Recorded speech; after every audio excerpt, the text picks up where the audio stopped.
Ya Pak Dedi, kita semakin terancam oleh erosinya ini air sungai Kali Cipamingkis yang semakin hari semakin curah hujan tinggi, terus semakin erosi.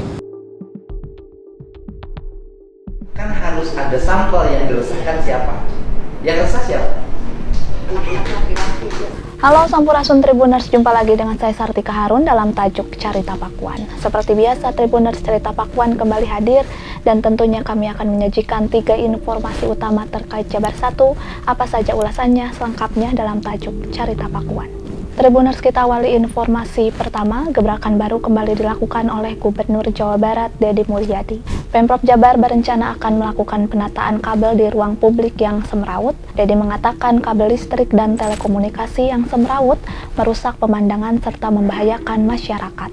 Pihaknya menegaskan pemasangan kabel yang tidak tertib harus diganti dengan sistem bawah tanah atau underground secara menyeluruh. Ia menegaskan pada tahun 2029 seluruh jaringan kabel telekomunikasi dan listrik di pusat-pusat kota Jawa Barat sudah tertata rapi melalui sistem bawah tanah. Terkait penataan, Deddy mengungkapkan akan dimulai dari kawasan Gedung Sate sebagai etalase pemerintahan, lalu diperluas ke wilayah perkotaan, melibatkan operator telekomunikasi dan asosiasi terkait. Di lain sisi, Deddy menilai persoalan kabel bukan hanya estetika, melainkan juga menyangkut keselamatan dan efisiensi tata kota. Untuk memastikan program berjalan, Deddy menekankan integrasi pekerjaan infrastruktur agar tidak ada lagi pembongkaran ulang. Deddy meminta seluruh kabupaten kota mengikuti pola yang sama agar tidak terjadi ketimpangan penataan antar wilayah. Pihaknya menekankan penataan kabel bawah tanah merupakan bagian dari transformasi besar menuju kota modern di Jawa Barat. Berikutnya, Gubernur Jawa Barat Deddy Mulyadi menanggapi video kiriman dari warganet soal meluapnya Sungai Cipamingkis, Kabupaten Bogor. Dalam video yang beredar, pemuda tersebut mengungkapkan ancaman meluapnya Sungai Cipamingkis bisa membahayakan wilayah sekitar. Ini kita Pak Dedi yang ada di Kampung Perakan Panjang, Desa Sukamakmur, Kecamatan Sukamakmur, Kabupaten Bogor. Ya Pak Dedi, kita semakin terancam oleh erosinya ini air sungai Kali Cipamingkis yang semakin hari semakin curah hujan tinggi, terus semakin erosi. Bogor hari ini banyak banjir, longsor. Itu disebabkan karena perubahan tata ruang di Kabupaten Bogor.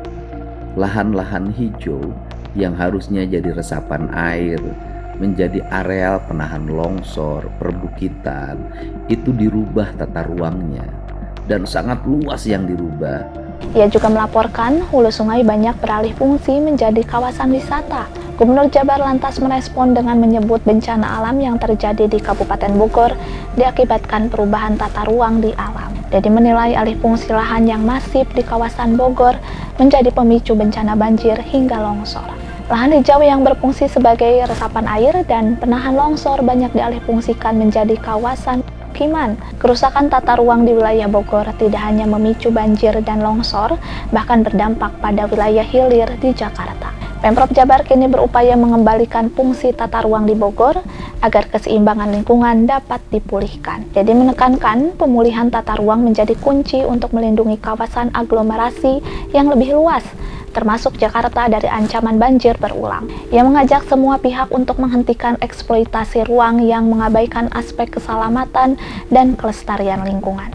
Beralih ke informasi penutup Tribuners, Gubernur Jawa Barat Deddy Mulyadi merespon terkait video viral sejumlah rambut siswi berhijab SMK Negeri 2 Garut dipaksa dipotong saat razia sekolah.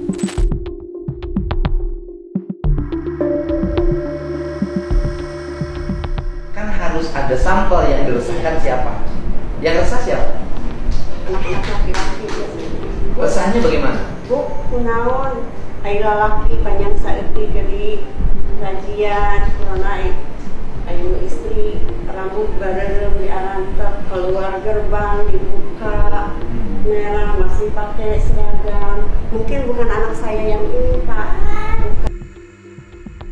Mengaku tidak terima rambut panjang mereka dipotong paksa tanpa persetujuan. Adapun razia dilakukan karena rambut para siswi tersebut dan melanggar aturan sekolah. Namun tindakan tersebut dinilai berlebihan. Pasalnya para siswi mengenakan hijab diminta membuka kerudung sebelum rambutnya diperiksa dan dipotong. Berdasarkan informasi, razia rambut dilakukan oknum guru BK diduga atas arahan wali kelas.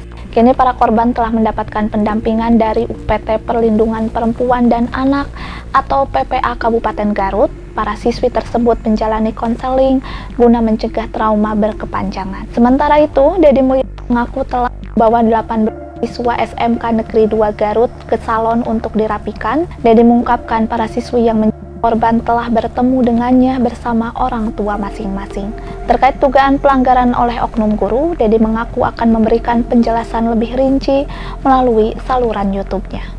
Tribuners, informasi tadi sekaligus menutup kebersamaan kita di program Carita Pakuan hari ini. Terus saksikan Carita Pakuan di kanal YouTube Tribun Jabar. Saya Sartika Harun, terima kasih atas atensi Anda. Sampai jumpa.